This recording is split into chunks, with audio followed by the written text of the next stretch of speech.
Al Día Noticias con John Didier Rodríguez Marín. La información más importante del momento en Bogotá, Colombia y el mundo.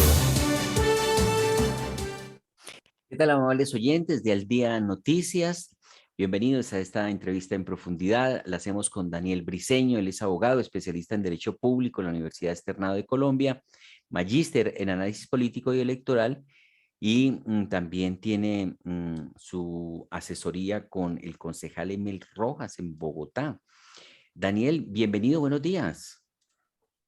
Hola, John Didier, a ustedes, a toda la audiencia. Dios los bendiga, estoy muy complacido de estar aquí nuevamente. Bueno, vamos a analizar la actual campaña política, como quiera que, pues usted tiene un magíster en análisis político. ¿Es difícil analizar la política o eso depende de la pasión de uno o hay que tener argumentos? ¿Se puede ser neutro cuando uno es un actor político? Digamos que la objetividad es muy difícil impregnarla aquí. Digamos, todos los humanos tenemos unas tendencias, tenemos unas pasiones, unas creencias. Entonces, todo esto terminará influyendo en la forma de ver la política. Digamos, eso está pasando hoy en Colombia. Es muy difícil desligarse de dos polos opuestos, que es el de Fico Gutiérrez y el de Gustavo Petro. Así lo marcan las encuestas, así marcan las últimas tres encuestas, marcan que Sergio Fajardo y Rodolfo Hernández, pues ya al parecer no tienen nada que hacer dentro de esta contienda, es decir, el centro político se ahogó y pues estamos entre dos polos que son Gustavo Petro y Fico Gutiérrez, los cuales pues han marcado como tal las pasiones de estos días. Recordemos que son 22 días lo que queda para la primera vuelta y pues la gente realmente es en este momento que comienza a entrar a la campaña. Digamos, la gente no está en campaña y no está pensando en política 6 meses antes, no está pensando en política ni siquiera un mes antes, sino es en estos días donde la gente comienza a mirar por quién voy a votar, por quién sí va a votar, qué está pasando. Digamos, la gente no es como uno que se lo pasa pensando en esto todo el día, sino que ellos pues realmente unos 20 días antes es que comienzan a definir cómo está su voto. El grueso de la votación, ¿no? La gran mayoría de las personas. Sí, señor. Sí. Daniel, le pregunto, ¿usted qué piensa de las encuestas? Usted como experto, como analista político electoral.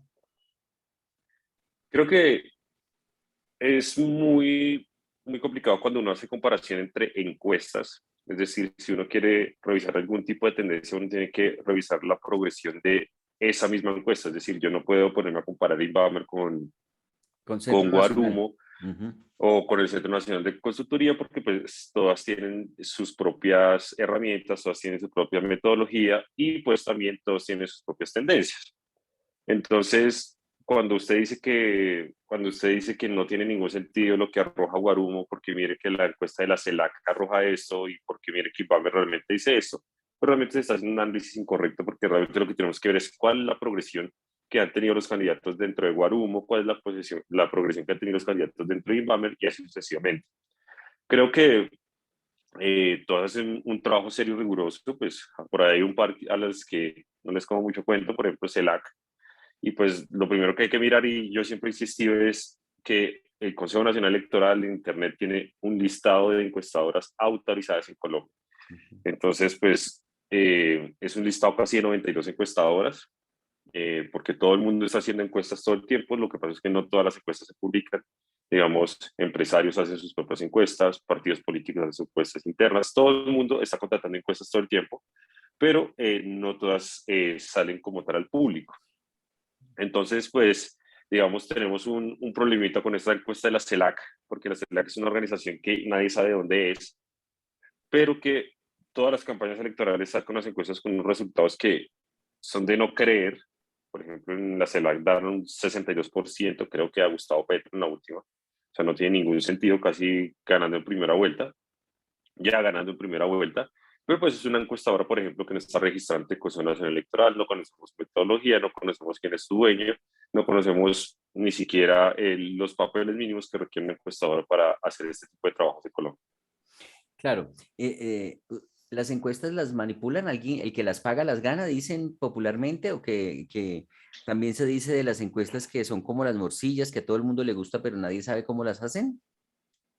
Sí, lo que decía Álvaro Gómez era que a las encuestas, a todo el mundo le gustan las encuestas hasta que sabe cómo se hace. Sin embargo, pues creo que sería muy responsable de nuestra parte decir que están compradas, decir que están manipuladas, porque pues, realmente yo conozco varias personas, yo conozco muchos profesionales que trabajan en Invamer, que trabajan en el Ujú. Centro Nacional de Constructoría, que trabajan en Guarumo, pues son profesionales muy serios, muy rigurosos en este tema estadístico, en este tema de recolección de datos, en este tema de análisis, en este tema de presentación. Entonces, pues, digamos, no ha habido una prueba de que alguien manipule una encuesta. Yo sé que, pues, cada vez que alguien pierde una encuesta es lo primero que sale a decir, que es que esa encuesta es de tal señor, que es que esa encuesta es de la otra persona, que es que esta encuesta es de tal empresario. Pero, pues, realmente es muy responsable pues salir a atacarlas de esta forma. Creo que nadie ataca una encuesta en este país pues criticando la metodología. Por ejemplo, yo sí he visto unas encuestas que tienen una sobrecarga, por ejemplo, de representación de algunos departamentos. Hace poco vi una, creo que fue Inbamer, que tenía sobre representación pues de algunos departamentos del centro del país, dejando pues un poco por fuera la costa, un poco por fuera Antioquia. Entonces, eso sí podría llegar a impactar. Lo que uno tiene que mirar es los temas técnicos y los temas metodológicos y no estar, pues, criticando como tal quién es el dueño, qué hicieron, si la pagaron o no, porque pues eso le quita como tal un poco de rigurosidad a la conversación política. Sí, y también que las muestras son muy pequeñas, ¿no? De 1.200 personas a lo sumo, 1.500 personas y eso, pues realmente es una muestra demasiado pequeño. Además, otra situación es que la encuesta del resultado depende de donde se haga, porque si hacemos una encuesta entre periodistas es muy distinta a si se hace de pronto entre asesores de concejales por ejemplo, o si se hace, por ejemplo, en Corabastos la encuesta, o si se hace entre empresarios, por ejemplo, los empresarios piensan muy distinto a los de Corabastos y los de Corabastos a los de Ciudad Bolívar. Entonces uno dice, ¿y esa cantidad de votos que hay en Ciudad Bolívar, será que los incluyeron o solo metieron los de la calle 72? Es una vaina bastante complicada, ¿no? Sí, digamos, es un trabajo muy difícil, pero pues lo que uno tiene que entender es para qué es la encuesta. Digamos, es muy difícil hacer una encuesta con grandes muestras. Digamos, Colombia es un país muy complejo. La recolección de datos cuesta mucho dinero. O sea, ustedes no se pueden imaginar la cantidad de plata que puede costar hacer una encuesta, la cantidad de personal que requiere. Y más ahora que las encuestadoras están tratando de no hacer o no llegar a quienes van a encuestar por teléfono fijo, porque pues todos sabemos que yo, por ejemplo, no tengo ni teléfono fijo en mi casa, ya nadie tiene teléfono fijo. Ujú, Entonces, esa es la forma más fácil que históricamente usaron las encuestadoras para recoger los datos. ujú. Sin embargo, hoy están haciendo el gran esfuerzo de hacerlo de forma presencial. Esto hace que cueste mucho más dinero, porque imagínate una encuestadora como Inbamer tiene que tener representación, tiene que tener trabajadores en Antioquia, tiene que tener trabajadores en Santander, en el Valle del Cauca, en la costa. Y en todos los Entonces, barrios. todo esto lo complejiza y entonces lo que usted hace es simplemente tomar algunas muestras, ¿cierto? Para poder, para tratar de alguna manera, pues de predecir qué es lo que va a pasar. Por eso pues las encuestas pueden tener algún tipo de error al final, por eso muchas no aciertan, digamos en el Congreso casi todas, todas se fiaron, porque pues es muy difícil medir este tema. Creo que en la presidencial han sido un poco más constantes. Digamos, en el 2018 las encuestadoras no se rajaron. En las encuestadoras predijeron la diferencia entre Iván Duque y Gustavo Petro y así fue. En ese momento también pasó lo mismo que pasó hoy, que era que está comparada, que está manipulada, que está hecha, pero así tal cual pasó.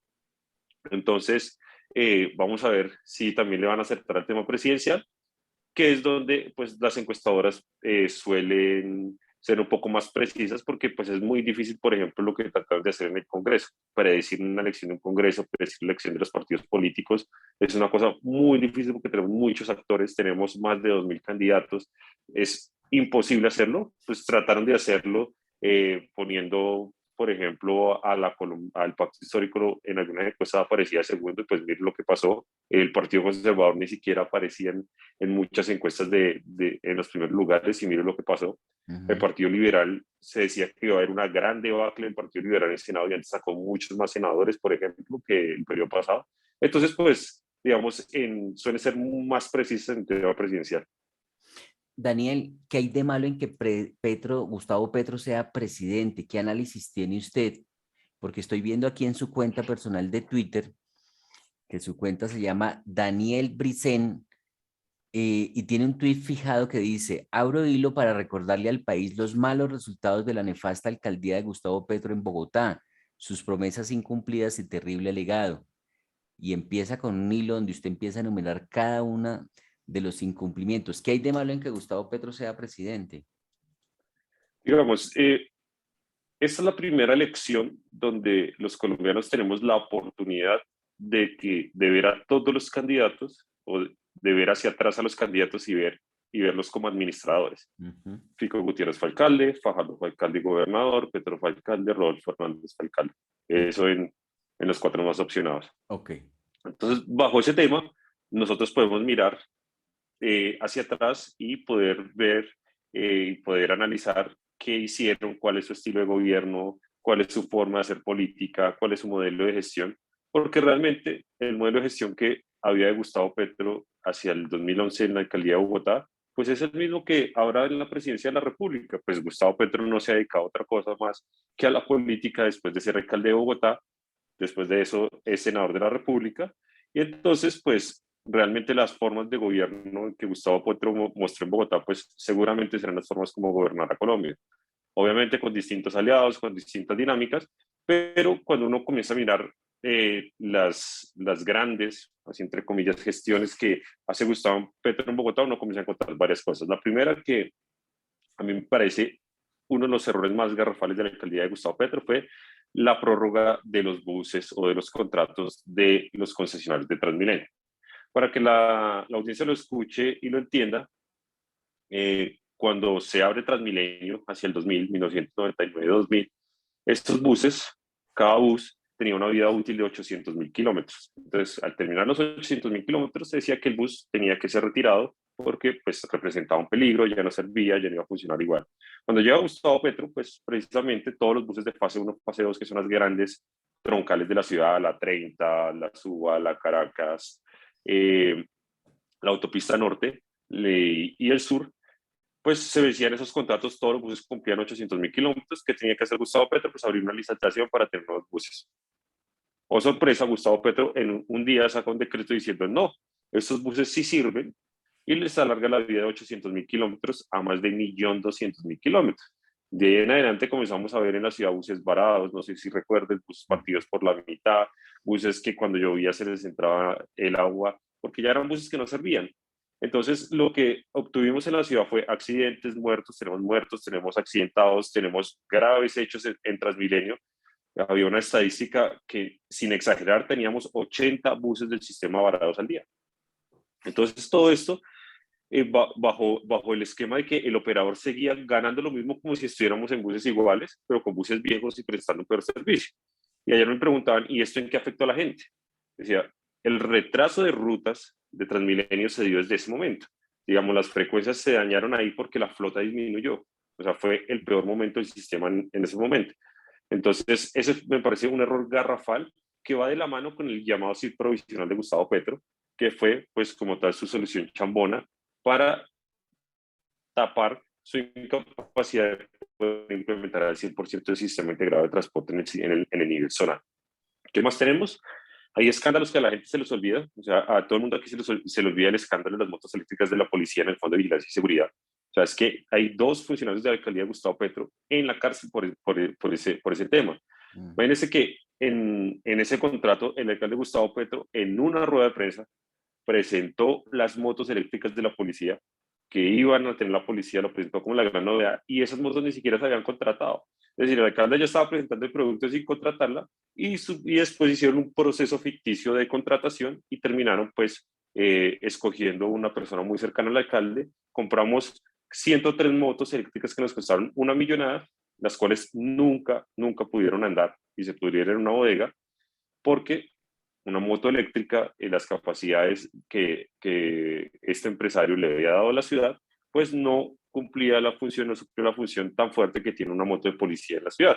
Entonces, pues cuando llega Enrique Peñalosa, le toca abrir una venta de esas motos y terminamos vendiéndolas por chatarra, y esa plata pues no apareció. A ver Bueno, si, entonces vamos numerando cada uno de los puntos. Lo que me llama poderosamente la atención es que, por ejemplo, usted eh, mm, sustenta su posición no en lo que posiblemente vaya a hacer Petro, que una de las cosas que se le endosan a él es que va a expropiar. Entonces eso que va a convertir a Colombia como Venezuela, ¿no? Usted dice, quedémonos en los resultados de cómo le fue como alcalde y ahí se pueden dar cuenta, por sus frutos los conoceréis, si es o no un buen administrador. Ese es el punto suyo, ¿cierto? El sí, primer señor. punto dice, el SITP provisional, el primer punto de desacierto, el SITP provisional, al ser incapaz de implementar al 100% el SITP, se inventó la chambonada del provisional. ¿Ese hace parte del mismo punto de alargar los contratos o ese es otro punto? No, ese es otro punto. Digamos, la prórroga de los contratos se dio en el sistema troncal, es decir, buses rojos, y el sistema zonal se da, el provisional se da en el sistema zonal.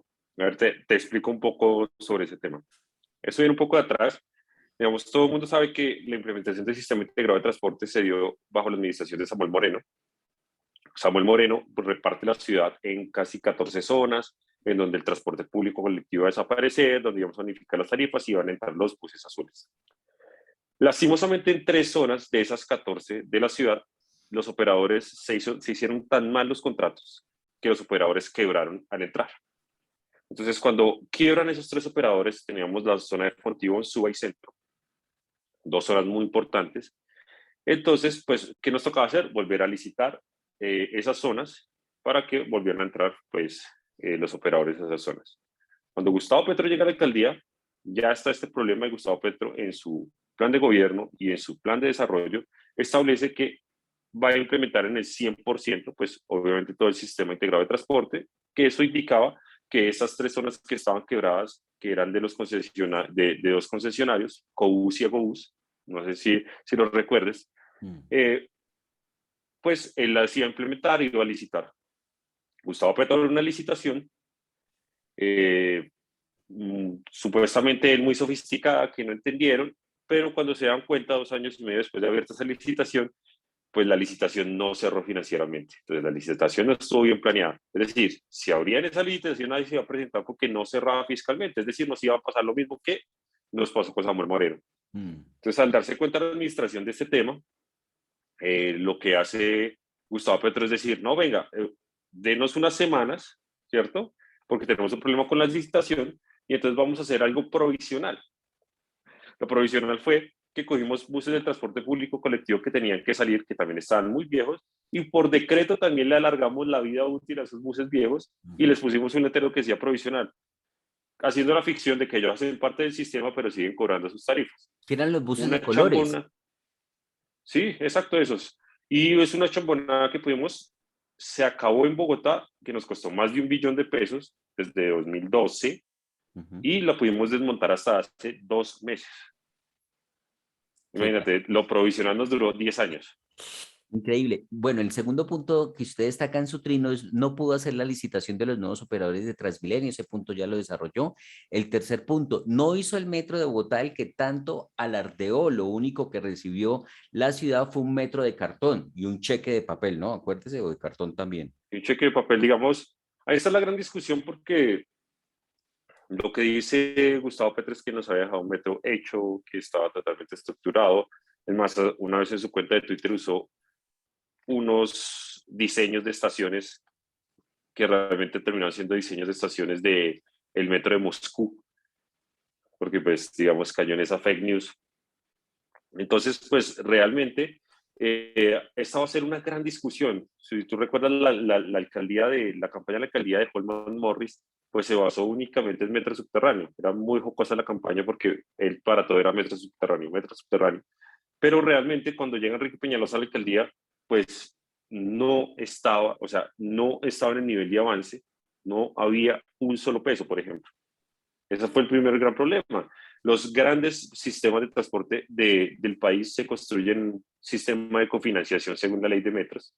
Y es que el gobierno nacional pone el 70% y el gobierno distrital tiene que poner el 30%. Pero entonces en los 4 años, ¿qué hizo por el metro? ¿No que dejó listos los estudios y que faltaba solo ejecutarlos? Según Gustavo Petro tiene estudio de detalle, y que tenía, mejor dicho, diseñado hasta la puerta. Pero pues realmente cuando llega Enrique Peñalosa lo que encuentra, sí, obviamente hay algunos estudios, pero por ejemplo, no sé, los estudios de geotecnia no estaban totalmente completos y el gran problema con el que se enfrentó la alcaldía de Enrique Peñalosa cuando llega es que no había plata. Es decir, tú no tienes, para que la audiencia lo entienda, el Departamento Nacional de Planeación, que es el que expide los documentos COMPES, y el Ministerio de Transporte, que es el que posteriormente expide el convenio de cofinanciación, que es el famoso cheque cuando el presidente llega y le da el cheque, ¿cierto? Mm. Ellos, pues, tienen que apartar esa plata, ese 70%, pero cuando llega Peñalosa todos nos damos cuenta que realmente el cheque que entrega Santos nunca existió, fue un cheque chimbo de papel, y que internamente dentro de la alcaldía de Bogotá tampoco se hicieron los esfuerzos para que la ciudad pusiera el 30%. Mejor dicho, fue una Entonces, obra de no había teatro, plata. Sí, fue literalmente un una show puesta que en montaron escena. entre Juan Manuel Santos y Gustavo Petro. Recordemos que es un show que se montó para la reelección de Santos. Claro. Eso fue Para ganar votos en Bogotá. Ve, ahí les estoy en dando la Bogotá, sí. plata para el cheque. Ahí les estoy dando la plata para el cheque. Porque Punto pues número, recordemos que esa alcaldía, esa presidencia Santos la tenía muy embolatada con Oscar Iván. claro. Bueno, punto número 4. Prometió un tranvía o metro ligero para la carrera séptima, el cual se hizo de forma chambona y resultó no ser viable técnicamente. Y aparece usted allí en el trino con su argumentación de las informaciones publicadas en su momento. Digamos, el tranvía por la séptima eh, fue una de las grandes apuestas de la Bogotá Humana. Fue o sea, dentro del discurso de campaña, siempre todos los alcaldes tienen una solución para la séptima. Recordemos, Claudia López supuestamente también tiene un tren. Peñalosa venía de frente con el Transmilenio por la séptima y Petro venía con un tren ligero que posteriormente en plan de desarrollo se convirtió en tranvía. Entonces, contratamos los estudios del tranvía, ¿cierto? Cuando presenta Petro la prefactibilidad, la factibilidad de este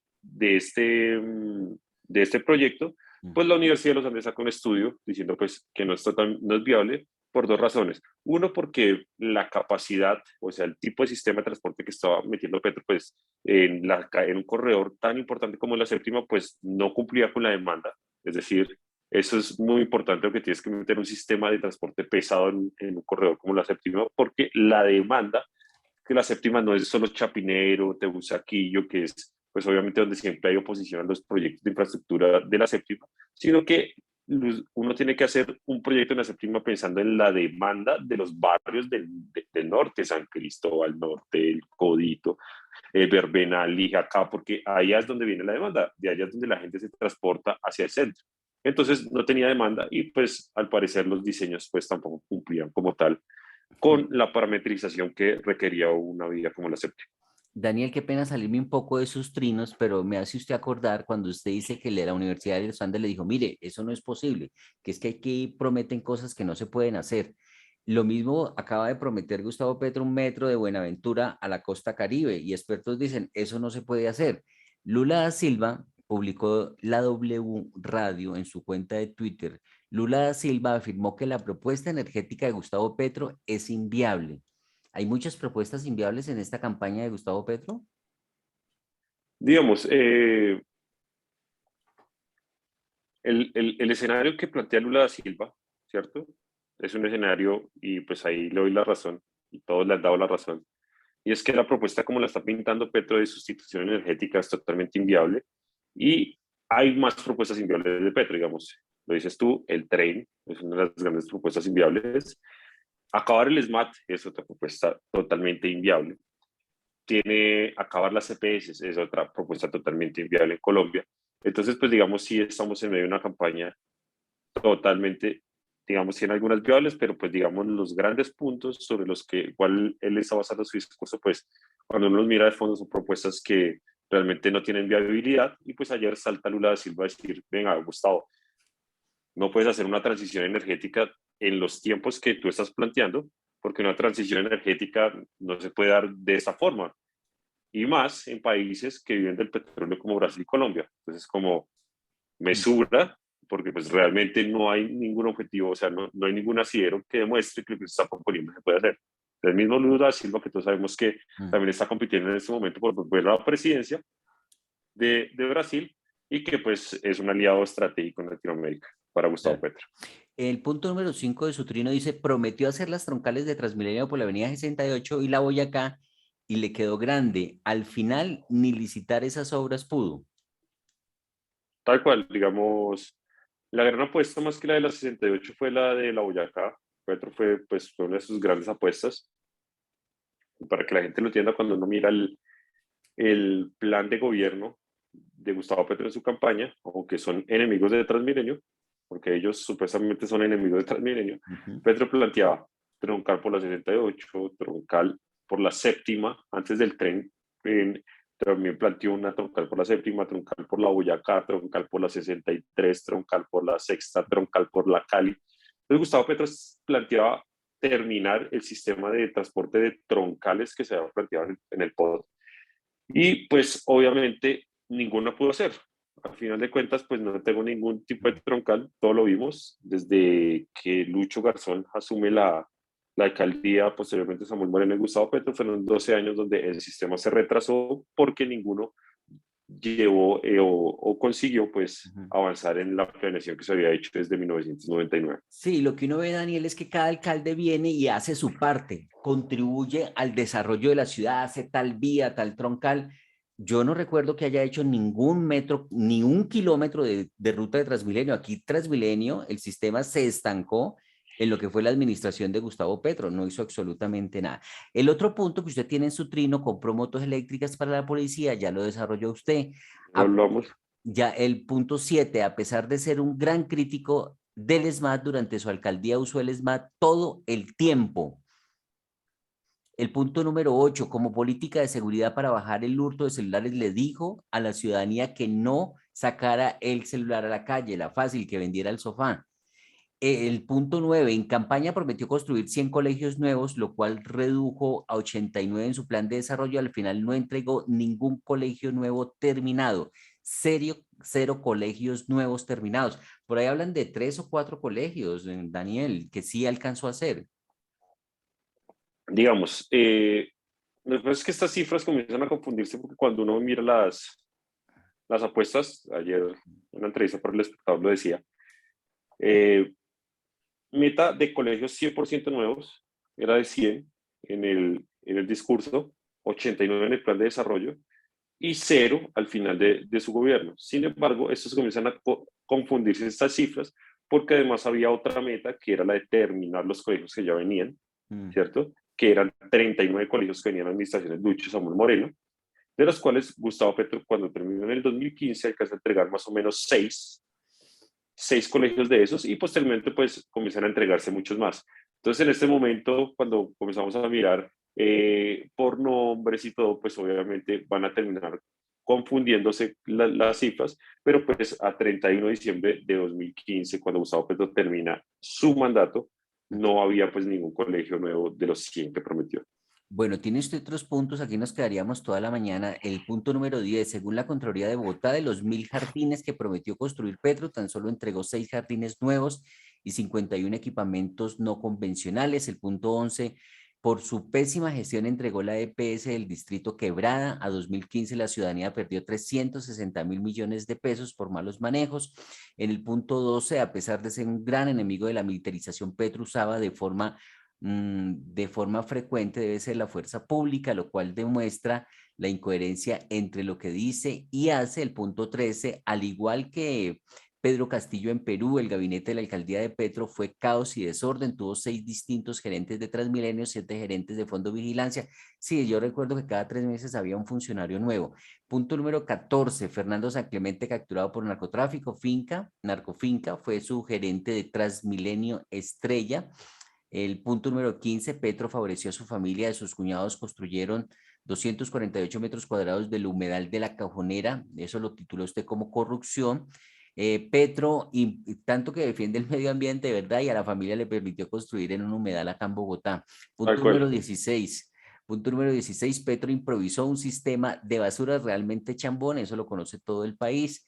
No estaba preparado, trajo carros viejos para recoger la basura, hubo muertos, hubo emergencia sanitaria por ese punto. Punto número 17, en la línea de emergencias 123 se presentó un grave escándalo de corrupción al cual todo se les olvida. Es asqueroso, hubo delitos, faltas y disciplinarias y detrimento patrimonial.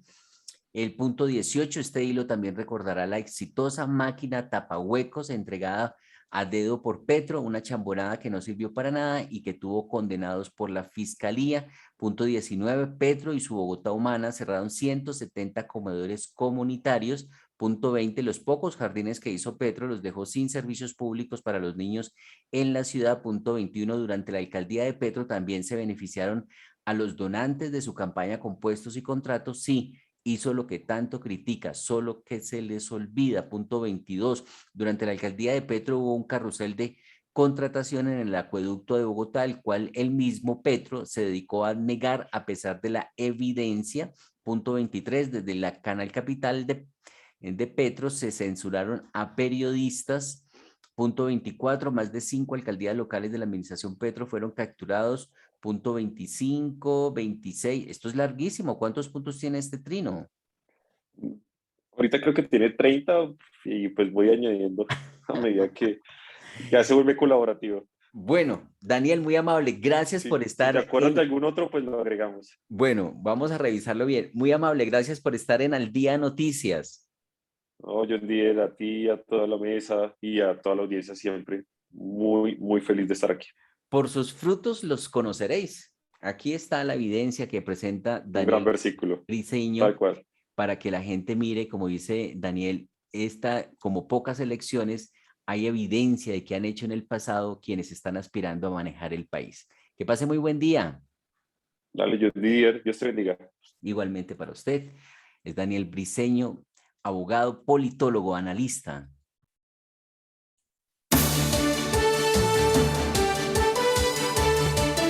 Al Día Noticias con John Didier Rodríguez Marín. La información más importante del momento en Bogotá, Colombia y el mundo.